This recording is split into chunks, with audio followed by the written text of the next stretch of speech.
Good evening. My name is Stephen Mong, and as a member of the College of Arts and Sciences Advisory Council, and on behalf of the college, I'd like to thank you for joining us tonight for the Mitzi Sutton Russekoff Class of 54 lecture.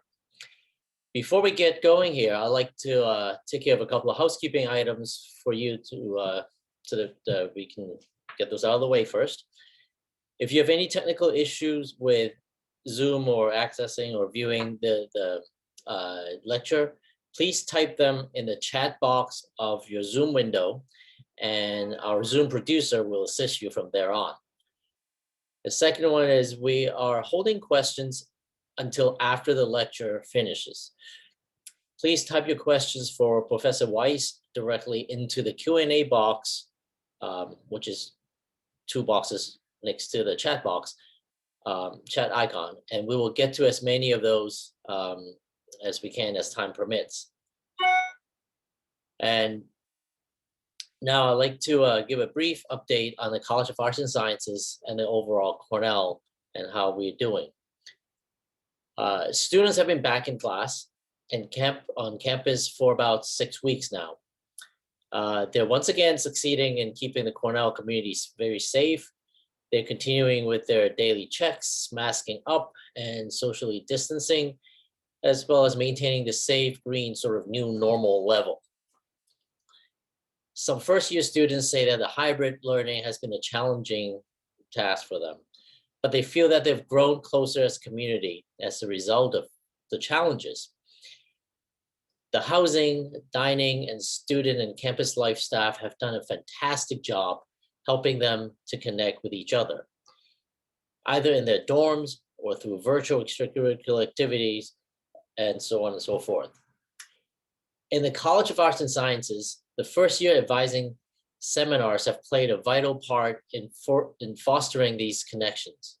Students have said that their professors made the advising seminar a space where they were able to talk about themselves and learn about each other. One professor told students to send her whatever questions that they have, and she would go find the answers for them. The freshmen appreciated having a faculty member who was their advocate and could answer their questions so quickly. On the other side of it, the faculty also continue to innovate in creative ways to continue their research and teaching while providing excellent experiences for our students. Overall, Cornell is doing a fantastic job in keeping the campus and our community safe. With that update taken care of, I would like to introduce the generous benefactor who endowed this annual Arts and Sciences lecture, David Russekoff. David is a member of the Cornell's class of 1989 with a BA in economics. He was a member of Delta Chi fraternity and earned his MBA from Columbia Business School. He is the founder and CIO of his family office, Smith Cove Capital. He and his wife, Amanda, have 2 children. Isabel is a junior at the University of Miami, and Richard is a senior in high school. The Russekoffs live in Greenwich, Connecticut. David?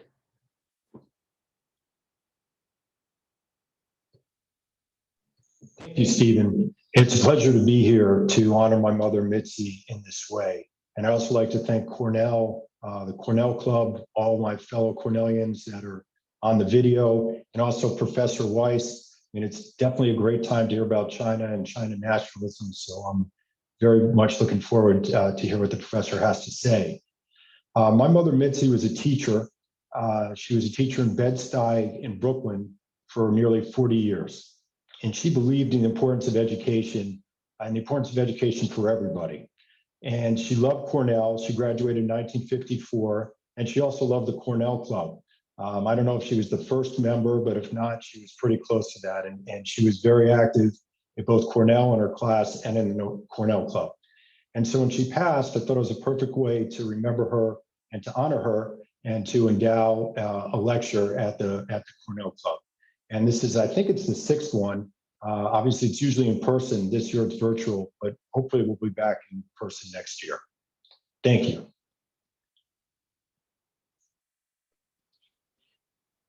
Thank you, David. Thank you very much for your generous gift to our alma mater. You know, it's a wonderful and meaningful way to honor your mother, the strength to strengthen the college and bring together Cornellians with such an esteemed faculty member all at the same time. So to our audience, as a reminder, there will be opportunities for you to ask questions at the end of the lecture. To do that, please type your questions in the Q&A box, and we will get to as many of those as we can. Now, I'd like to give a brief introduction of Professor Jessica Chen Weiss. Professor Weiss is an associate professor of government at Cornell, a political science editor at the Washington Post Monkey Cage blog, and a non-resident senior associate at the Center for Strategic and International Studies. She's the author of Powerful Patriots, Nationalist Protests in China's Foreign Relations, and her research appears in a number of prestigious journals and newspapers. Prior to her arrival at Cornell, Professor Weiss was an assistant professor at Yale University and founded FACES, F-A-C-E-S, the Forum for American-Chinese Exchange at Stanford. Born and raised in Seattle, she received her PhD from the University of California, San Diego. Professor Weiss is a term member of the Council on Foreign Relations. Now, Professor Weiss will join us to offer her presentation.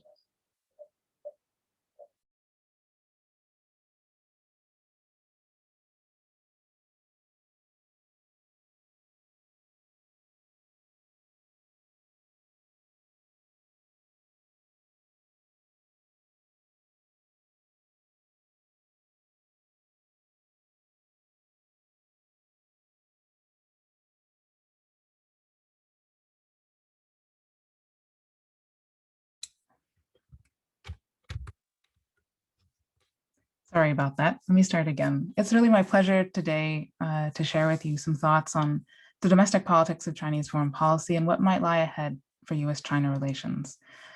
An increasingly prevalent view holds that the United States and China are drawing close to the precipice of what some have called a new Cold War. And in this view, China is a revisionist, one that poses an existential challenge to US hegemony and the existing liberal international order, defined as the institutions, norms, and practices that shape the globe. But others have been much more sanguine or optimistic about China's integration into the international system. Proponents of this argument argue that engagement worked. There has been no major war in East Asia in decades. Can you imagine the counterfactual? Had the United States not normalized relations with China or brought China into the system, what might East Asia look like today? And in this vein, some have even argued that the major problem has been China's free riding or failure to contribute enough to problems like climate change. But in recent years, I think there's growing recognition that there's been far greater variation in China's behavior across various international issue areas than simple terms like revisionist imply. Because underneath the Chinese Communist Party's grand slogans of a Chinese dream or a shared future for humankind, there's really significant issue by issue variation in how China has approached the international order. In some areas, China has been a conservative defender of some like the UN Charter, while opposing others like the International Criminal Court, and of course, rejecting the standing of the International Tribunal in adjudicating China's claims in the South China Sea. Yet at some times, the Chinese government has appeared, in some ways more interested in defending the existing international order than the United States. And many have noted the irony of Xi Jinping appearing to defend free trade at Davos and COVID-19 cooperation at the World Health Assembly, even as the Trump administration withdrew from the World Health Organization and attacked NATO.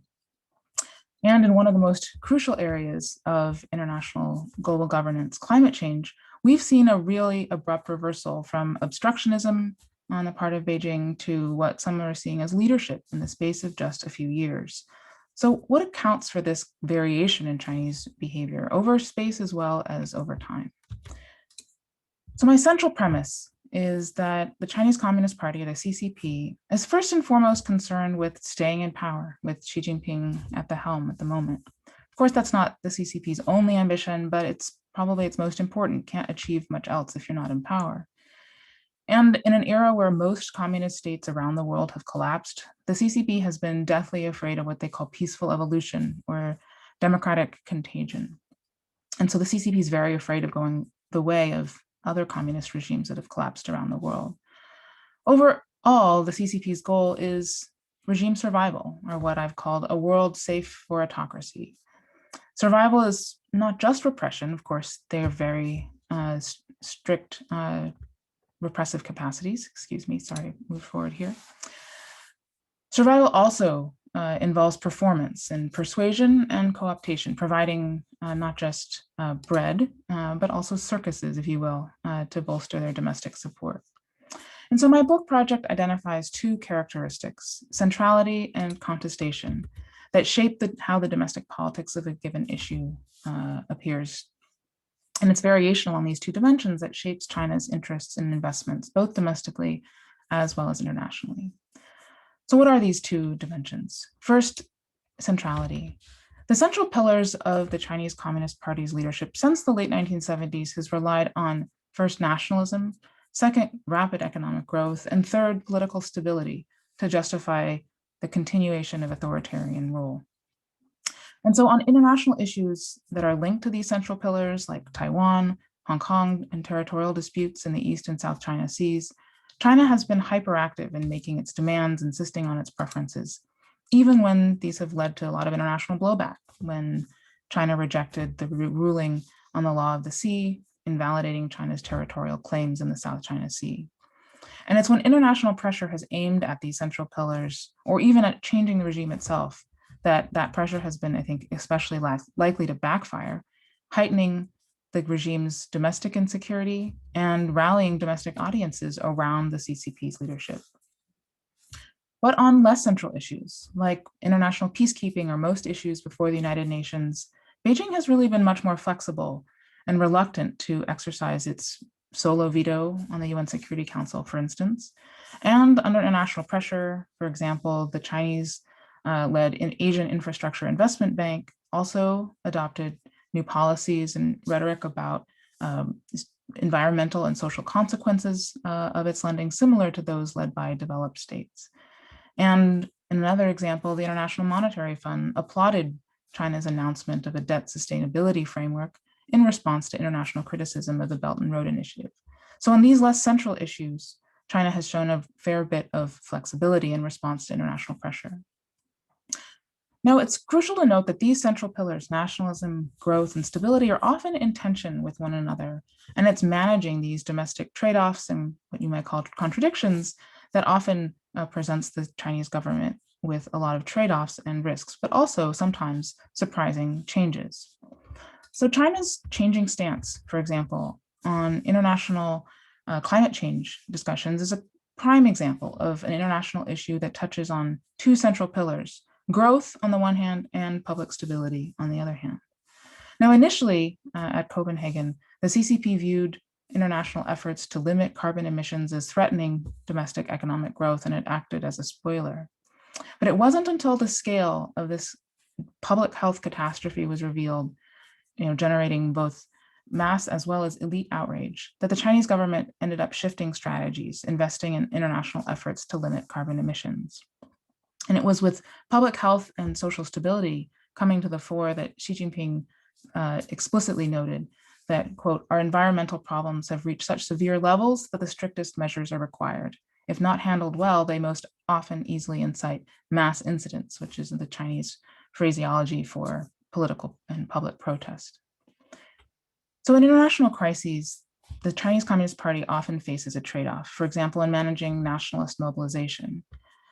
Grassroots outcry, mobilized patriots can help show resolve and demonstrate that China won't be pushed around, but it also comes at a cost to domestic stability. And this is a dilemma, as I argued in my first book, Powerful Patriots, that the international context has often helped adjudicate.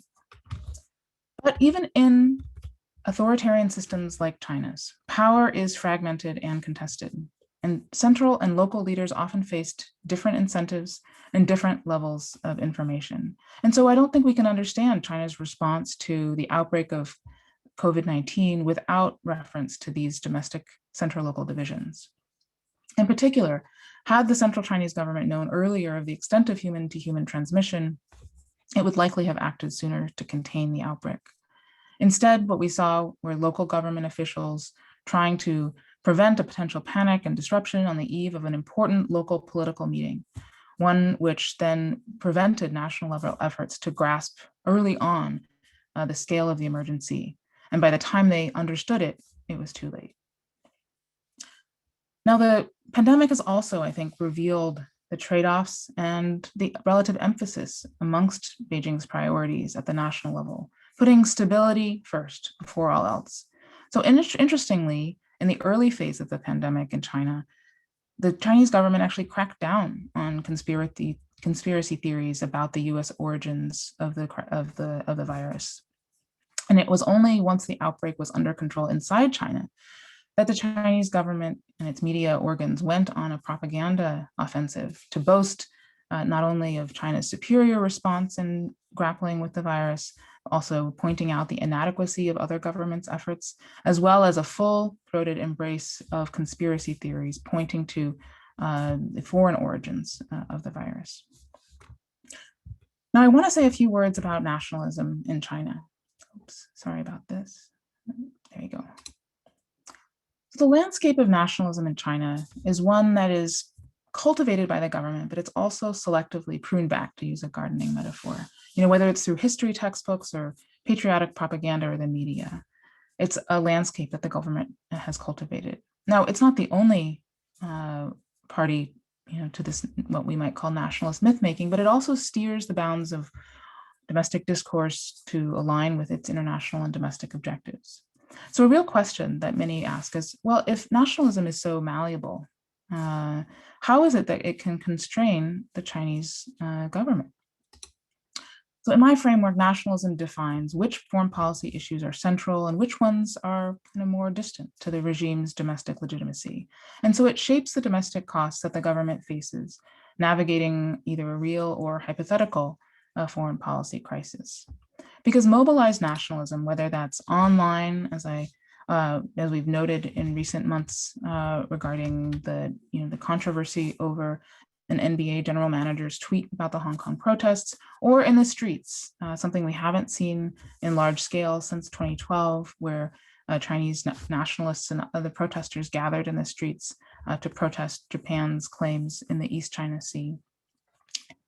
Whether it's online or in the streets, nationalism, when mobilized, increases the cost of compromise for the Chinese government, and weak performance, or what was potentially seen as weak performance by the government on issues that seem to be central to nationalism, can ultimately hollow out or undermine the CCP's claim to rule. And so in this way, nationalism shapes the government's domestic calculus, but doesn't, strictly tie its hands. And as I mentioned with the NBA controversy, popular nationalism, even if it's inculcated or nurtured by the Chinese Communist Party, still can often provide the spark for international confrontation when Chinese internet users, or netizens, as they're called, often go global in their efforts to defend China. Now, surveys, including research that I've done, show that Chinese attitudes are generally hawkish. A majority of respondents endorsed greater reliance on military strength, supported greater spending on national defense, and approved of sending military troops in a hypothetical effort to reclaim islands in the East and South China Sea. And a majority view the US military presence and surveillance activities in East Asia as threatening. So these hawkish sentiments, even if they're not a direct driver of Chinese foreign policy, can still affect the government's domestic calculus as it decides how to manage international tensions. And the more that an issue resonates with these nationalist sensitivities, the more likely I think it is that foreign threats, as well as actions, are to galvanize this kind of domestic pressure on Beijing to take a tough stance. Yet still, China has largely managed to avoid the use of military force on a large scale since 1979. So there must be other tactics that the government in China have used to manage these domestic pressures and what some call audience costs, the costs of backing down after making a tough threat. And sometimes what the Chinese government has done is what I call, symbolic moves, bluster, tough, vague talk that helps appease these domestic nationalist demands for a more assertive stance while still prioritizing China's economic and strategic interests in avoiding an outright conflict. And yet there are still limits, even in an authoritarian context like China, to how much the Chinese government can manage these domestic costs. A colleague and I surveyed Chinese internet users before, during, and after the United States military restarted freedom of navigation patrols in the South China Sea to look at the effect of these resumed patrols on public attitudes in China. And in the days that followed these patrols, despite the Chinese government, declaring that these islands have belonged, to China for generations, since the ancestors, we nonetheless found in the survey an increase in public disapproval inside China of the government's performance, which, as it should be noted, the Chinese government didn't use force to intercede with these patrols. And so these results suggest that although the Chinese government chose to exercise restraint in the moment, it did so at some domestic cost. So what does this then mean for US deterrence?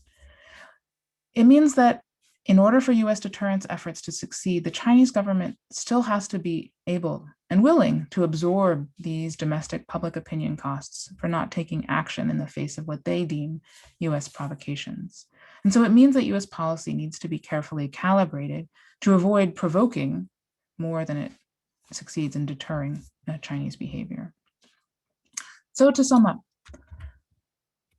the Chinese Communist Party has behaved, I would say, strategically, investing in reshaping or rejecting international arrangements in areas that are central to their domestic legitimacy, but being more willing to free ride or defer to international norms and practices on issues that are more peripheral. So if China is simultaneously a revisionist, a reformer, a free rider, and a defender of the status quo, perhaps if we had to pick one label, which maybe we don't, perhaps disgruntled stakeholder might be a better catchphrase to describe China. Now, some have looked at China's growing international influence and more assertive efforts to secure what China calls its core interests, and concluded that China is an existential threat to liberal democracy and to US leadership in the world. And in my view, this is an exaggeration. As I wrote in Foreign Affairs, the Chinese Communist Party's regime security does require a world safe for autocracy, one that is secure from the threat of democratic diffusion. But this is a nationalist vision, and it's not a universalizing ideology, at least for now. And in principle, a world safe for autocracy could be compatible with a world safe for democracy. So yes, the Chinese Communist Party is holding up its example as proof that countries can develop without democratizing. But Beijing, so far at least, has not been bent on remaking other countries in its own image.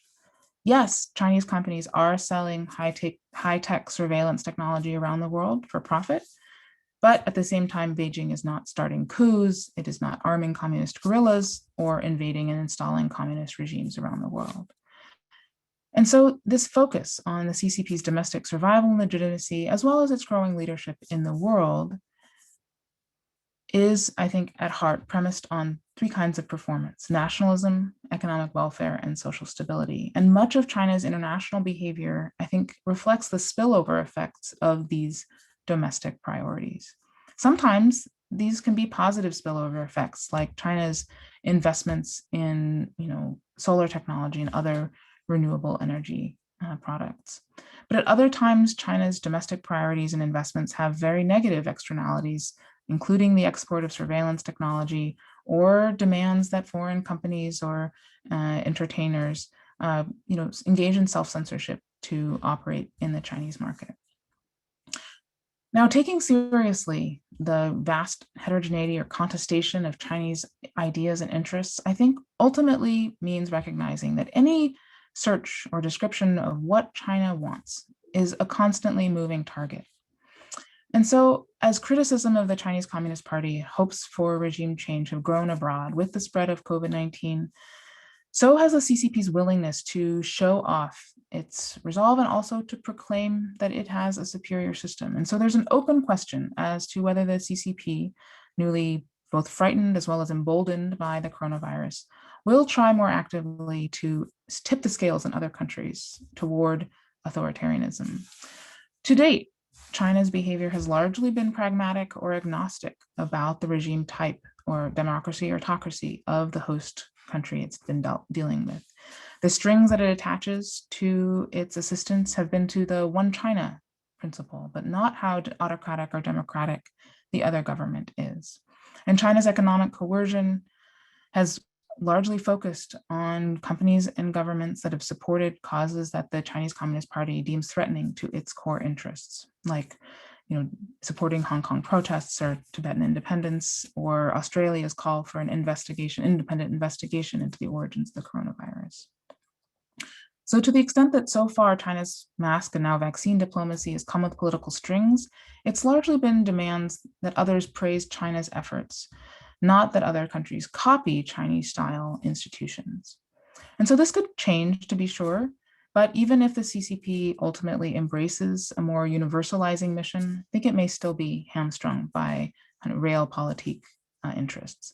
So for example, China's relationship with Vietnam and their very acrimonious territorial dispute has not been very much eased by the fact that both are nominally communist. So for US policy, what kind of international pressure is likely to succeed and what kinds of pressure are likely to fail or even backfire?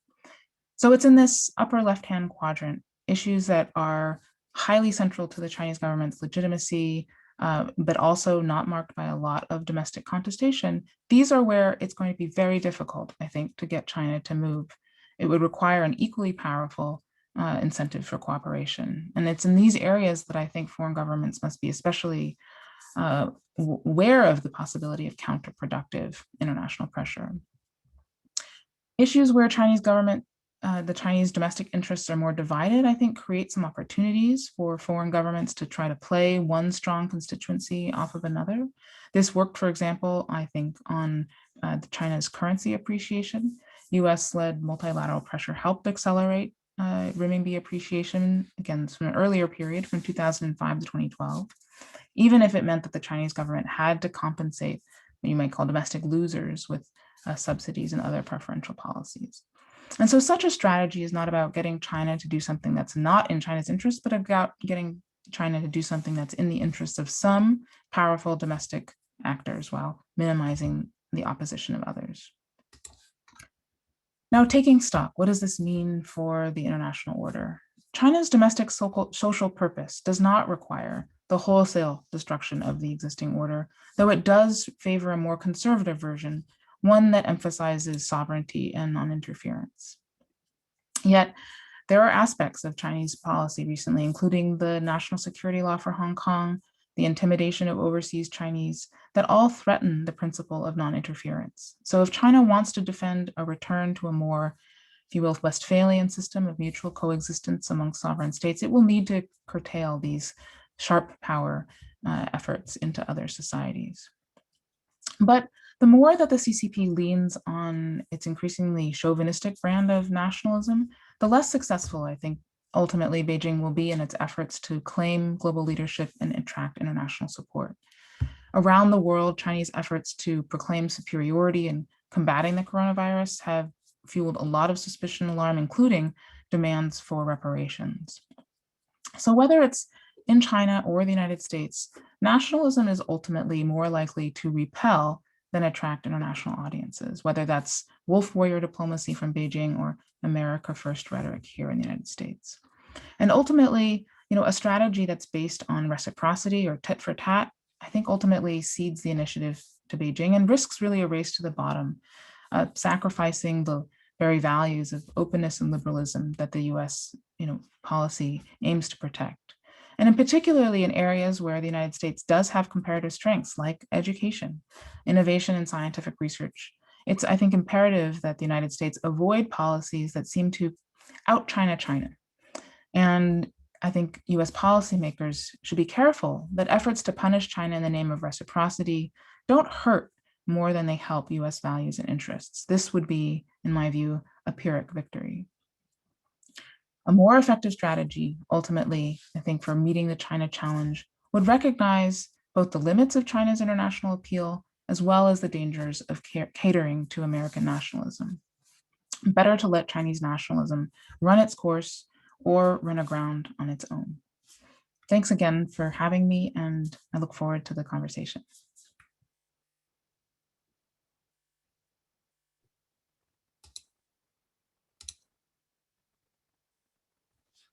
Hi, everyone. It's your host again. Thank you, Professor Weiss, for the very provocative and excellent lecture on this very timely topic. We now have time for our audience to ask several questions to Professor Weiss. As we gather those questions, get ourselves organized, as a reminder, please type your questions directly into the Q&A box, and we will get as many of those in as we can in the next 25 minutes or so. If you have any technical questions, technical issues or questions, please add those to the chat box, not the Q&A box, but the chat box, and our Zoom producer will help you from there on. Let me see, the first question for Professor Weiss is, are there factions and or discussions on a Cornell campus about such matters as the future of Hong Kong? Incidentally, that's my birthplace. So are there differences of opinion about the future of Hong Kong? Absolutely. And I think certainly at Cornell, all views, have their, adherents. So, there's a lively, right now, things are a little bit quieter, obviously, on campus. But at the height of the protests in Hong Kong, there were, I would say, vibrant, exchanges of views, as well as, posters and such by students in support of the Hong Kong protests, as well as, mainland Chinese who saw those protests in a very different light. I wouldn't necessarily call them factions, but there are certainly, committed views on both sides of this question. Thanks. Second question is China still considered a quote unquote developing country by the various world organizations? And if so, how can this still be justified in view of China's population and economy? So on a per capita basis, China is still very much a developing country. But in the aggregate, of course, China is the #2 economy and, is by many projections on track to eclipse that of the United States, or depending on what measure you're using, it has already done so. And so there's a real discrepancy there in terms, and I think you have that kind of, split personality in China as well, where there's a great recognition that the domestic, contradictions, the inequality presents an enormous challenge for the Chinese Communist Party to grapple with. At the same time, they're trying to exercise leadership on the international stage, which, by the way, does create a lot of grumbling at home. Why are you spending all that money overseas when, we're still struggling here, on dirt roads? So there's, that kind of split personality really exists. It is both a very developed as well as developing country, just depending on what part of China you are in. Great. The next question is, if students come to admire democracy during their time here at Cornell, what future do they have returning to China? I think the person who's asking this is asking specifically about students from China. Absolutely. You know, it's one thing to admire democracy, and it's another thing to try to proactively democratize the Chinese government. One is safe, and the other one is unfortunately quite dangerous at this time. And so, you know, many Chinese students desire to stay in the United States, and I think it would be wise of the US government to allow more and more Chinese to stay. I think that's been one of the chief advantages that the United States has had for decades, is as a magnet for what we might call global talent. So staying is an option, but for those who want to return, they do so in a relatively circumscribed political environment. That's not to say that they can't flourish in many ways, but vocally, espousing, the virtues of liberal democracy, U.S.-style democracy, isn't right now safe. I'm not sure it's been safe for a long time. Thanks. The next question is, what do you think is the future of Taiwan, given what you've outlined for China and the Chinese Communist Party? So Taiwan's in a very difficult position. The past several decades have really been wonderful for Taiwan. It's grown it's become democratic as well as extremely prosperous. Now, I think there's some concern that as China has grown more powerful, that it might increasingly lean on military rather than simply economic means to draw Taiwan closer to the mainland. But so far, at least, most experts, I think, would agree that mainland China, Beijing, has not made a decision that it needs to use military force against Taiwan. And so one objective of US policy should be to preserve the status quo, a status quo in which Taiwan really enjoys de facto independence, even if it lacks legal formal de jure independence.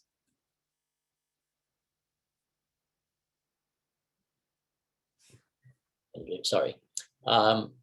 Next question is, one might expect that different perceived interests between the urban and rural populations would strain the Chinese government's effort to promote the 3 pillars of unity. It was something you touched on before, I believe. How does the Chinese government manage to square this circle, and how successfully have those efforts been? Mm-hmm. So, since for the last several decades, China has promoted urbanization, moving many of these rural residents to Chinese cities, often employed as workers in factories and other labor-intensive industries. But they haven't accorded those rural migrants this full and equal citizenship in these Chinese cities. So many of their social benefits, like housing or education, still quite discriminatory. And unfortunately, this is one way in which the Chinese government has sought to maintain stability, political stability, both recruiting those that it deems to have high quality to move permanently into the cities, while ensuring that, or sort of banking on these ties to rural areas as the effective kind of safety net that these rural migrants can rely upon. So it's unfortunately, it has not led to the kind of although there's many ways in which Chinese economic growth has eradicated the worst forms of poverty, there's still this rampant inequality that so far the government has navigated, but in ways that are far from their aspirations.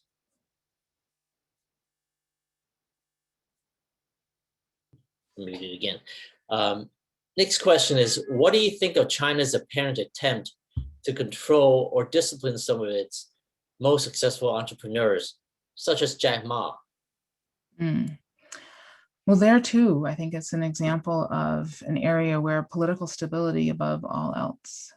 Growth is of course important, but at the end of the day, the CCP under Xi Jinping at least has bet on, making sure that the CCP is controlling areas where, there might be, room to challenge their authority.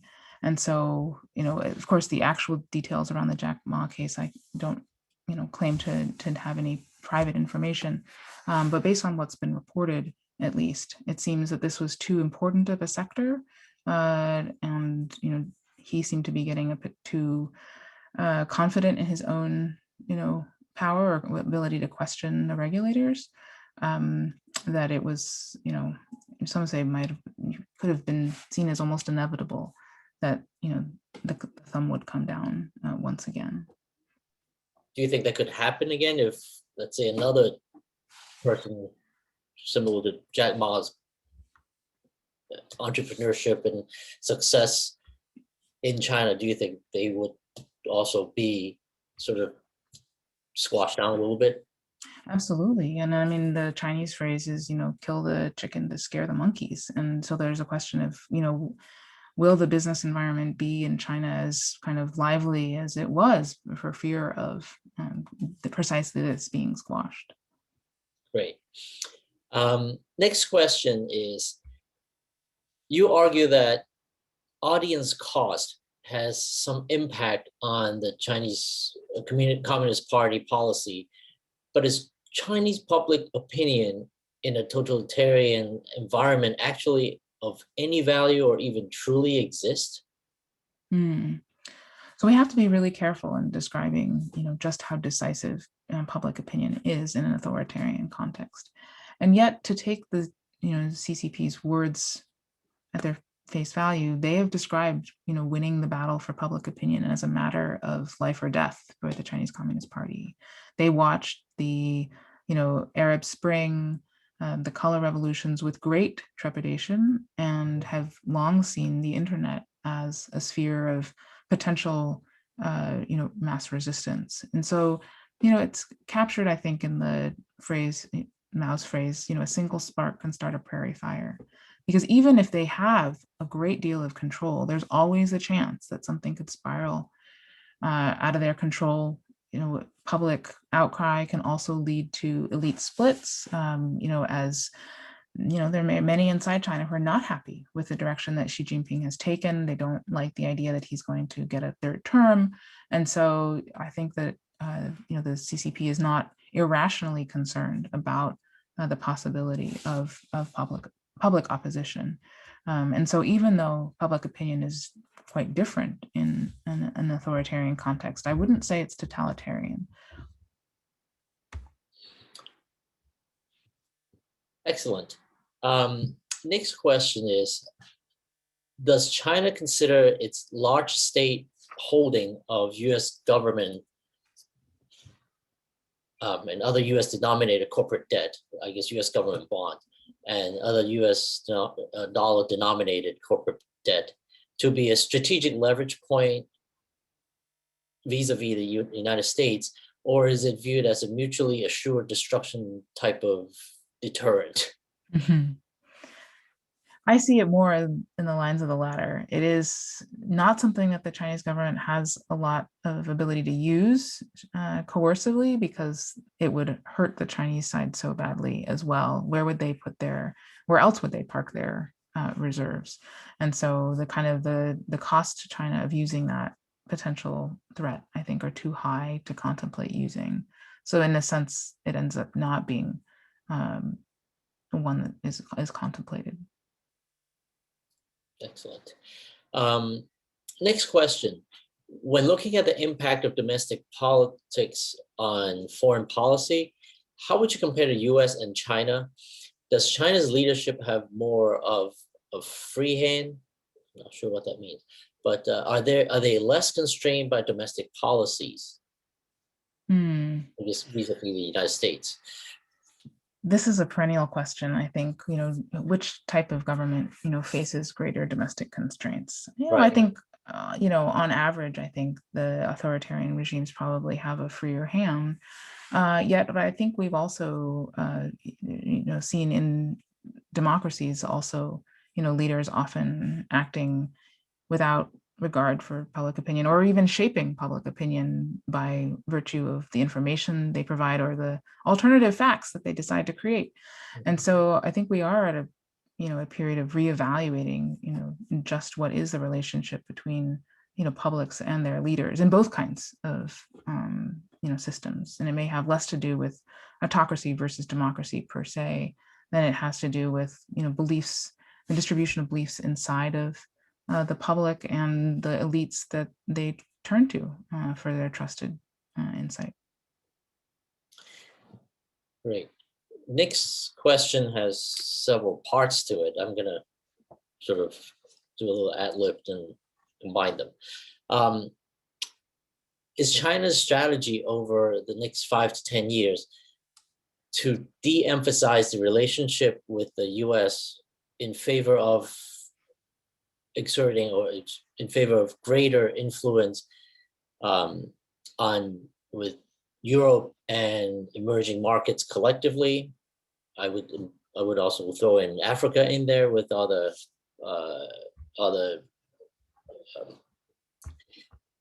foreign policy, all the investments that they have in that continent. And do you think that synergy will be successful in eroding US influence in the world? It's a great question.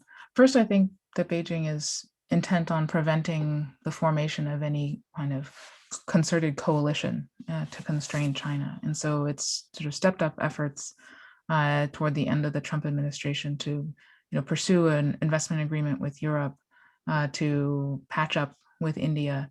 These, I think, measures can be read in part as an effort to prevent the United States from forming the sort of, with allies and partners, kind of like a united front to constrain China. And under the Trump administration, there were a lot of opportunities, of course, for China to take advantage of the estrangement between the United States and many of its allies and partners. That said, I think there are limits, and it will very much depend on whether the United States is able to change course to overcome, for example, the transatlantic disputes over data privacy and internet governance. Much as the Biden administration would like to invoke allies and partners, there are a lot of underlying disagreements that may be difficult to overcome, in part because of US domestic politics. Earlier on, you mentioned vaccine diplomacy. We got a question on that. How would Beijing's effort into promoting its vaccines in many developing countries fit into your theoretical framework? To what extent will such efforts shape its future as a disgruntled stakeholder?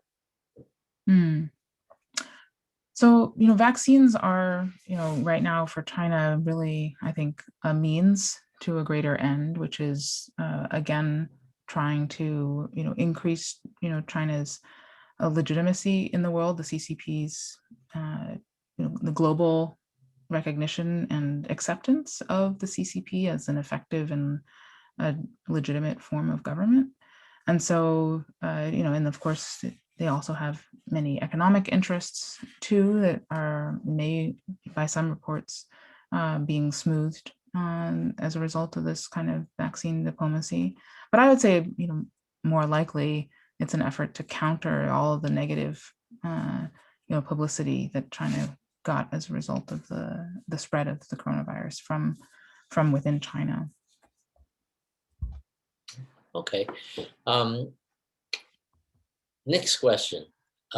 As the US loses its status as a hegemony, how does it exercise leadership in a manner that does not spark further nationalism in China or policy by the Chinese Communist Party that would result in outward negative interactions between the two countries? I guess they're talking about conflict or outright conflict of various types. I think we'll have to go issue by issue, right? And there are some areas where there are, entrenched disagreements where it's very difficult to imagine a compromise such as over Taiwan. That's why sort of muddling along and preserving the status quo, I think, is about as good as we can hope for. And there it's about, holding the line, but doing so probably more, with lower profile statements, because in particular, it's the public, both statements as well as, demonstrations by the US military that are most likely to reverberate inside China as being most provocative. So the more that US actions can be done, below the radar or without the kind of frontally confrontational language, I think the better. Another, difference is not the more targeted the criticism, the better. When it seems to be that all of China or all Chinese companies or all CCP members are being targeted, the more that seems like an affront to the whole of the Chinese people and more likely to arouse that kind of nationalism. Whereas if it's, one or two specific leaders, et cetera, that's very different. Okay, next question. You can tell us from all the audience is Cornell alum. We have so many questions. No one is shy about it. How much power does China have over the United States with regards to US companies that produce with regards to US companies? Because China's produced their goods in less expensive factories than on Chinese soil.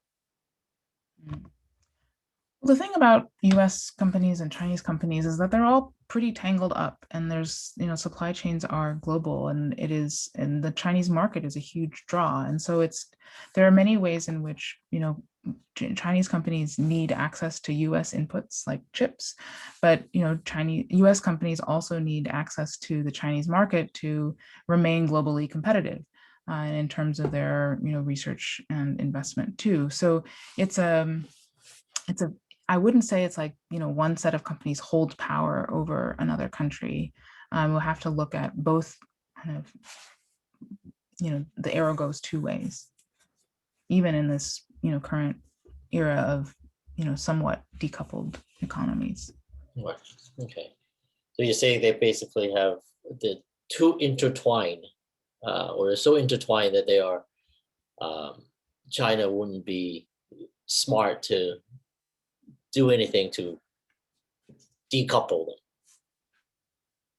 Well, I would say that, some amount of decoupling, I think, is already happening. And I think you have both in China and in the United States an effort to build the sort of self-sufficiency or resilience, whether that's because of, pandemics or national security concerns. But that's, I think, still very different from the idea that Chinese companies can use some power coercively against what, for what ends. And I think that there's a lot baked in there that we would need to examine first before evaluating.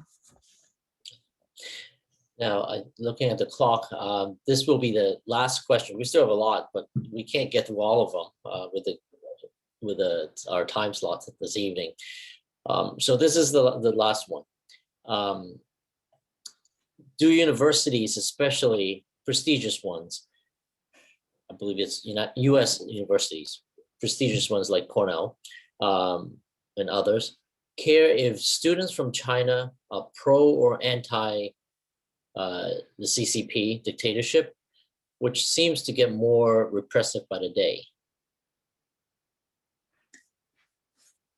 As far as I know, Cornell does not take into account the political views of the students that it admits. And I certainly have taught students from China who fall on both sides of that.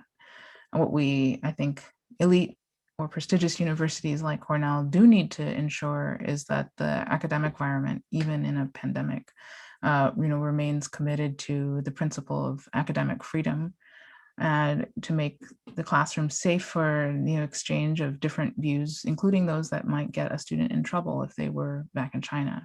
So when I teach, I say that any effort to report a student for views critical of China, that is a violation of the academic code of conduct and integrity, and it will not be tolerated. And so regardless of students' political views, whether that pertains to US politics or Chinese politics, I think it's very important that we preserve a space on university campuses like Cornell for that kind of dialogue, not ad hominem attacks, reasoned dialogue, because there's room for divergent views on all of these questions. Well, that wraps it up. Thank you again very much, Professor Weiss, for this wonderful and really in-depth discussion. It's usually the Q&A that brings forward a lot of the meaty part of the presenters' materials, and this one did exactly that. So on behalf of the College of Arts and Sciences, and we thank you, David, for endowing such a lasting tribute to your late mother. And thank you to everyone who joined us this evening.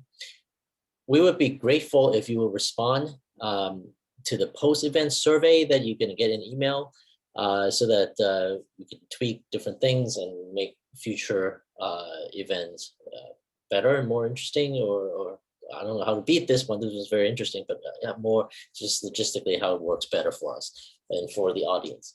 You'll receive that in your inbox. So, thank you again, Professor Weiss. Thank you, David.